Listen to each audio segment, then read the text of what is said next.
Bonjour à toutes et à tous, c'est RK. Aujourd'hui, nous nous retrouvons dans la seconde partie du cours sur la géométrie différentielle. Donc aujourd'hui, nous allons nous intéresser à la CR-compatibilité de cartes.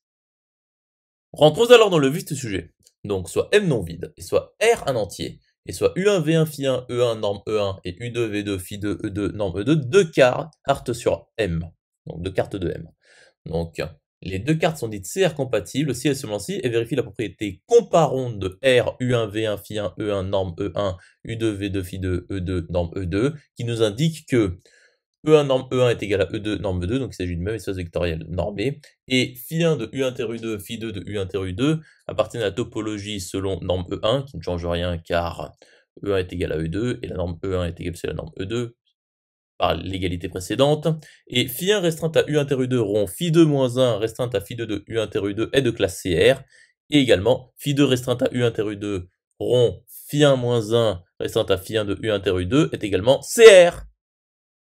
Démontrons alors que comparons de R U1 V1 Phi1 E1 norme E1 U2 V2 Phi2 E2 norme E2 implique comparons de R U2 V2 Phi2 E2 norme E2 U1 V1 Phi1 E1 norme E1. Donc il s'agit d'une symétrie. Donc nous avons déjà que E1 norme E1 est égal à E2 norme E2, donc par symétrie de l'égalité, nous obtenons que E2 norme E2 est égal à E1 norme E1. Et également, Phi1 de U inter U2, Phi2 de U1 inter U2 appartient à la topologie engendrée par la norme E1, 2, et donc forcément, Phi2 de U inter U2, Phi1 de U1 inter U2 appartient bien à la topologie engendrée par la norme E1, 2. Et Phi2 restreint à U1 inter U2 rond Phi1 moins 1 restreint à Phi1 de U1 inter U2 est de classe CR. Et également, Phi1 restreint à U1 inter U2 rond Phi2 moins 1 restreint à Phi2 de U1 inter U2 est de classe CR. Et donc, comparons de R, U2, V2, Phi2, E2, norme E2, U1, V1, Phi1, E1, norme E1 est vérifié. Conclusion établie.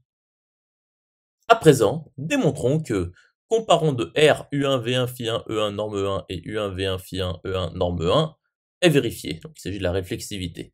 Donc nous savons que E1 norme E1 est égal à E1 norme E1. Et Phi1 de U inter U1 est égal à Phi1 de U1 qui est égal à V1.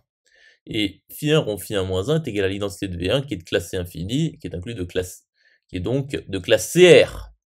Donc la conclusion est établie. J'espère que cette vidéo vous aura plu et vous sera utile. À présent, un serveur Discord est mis à votre disposition.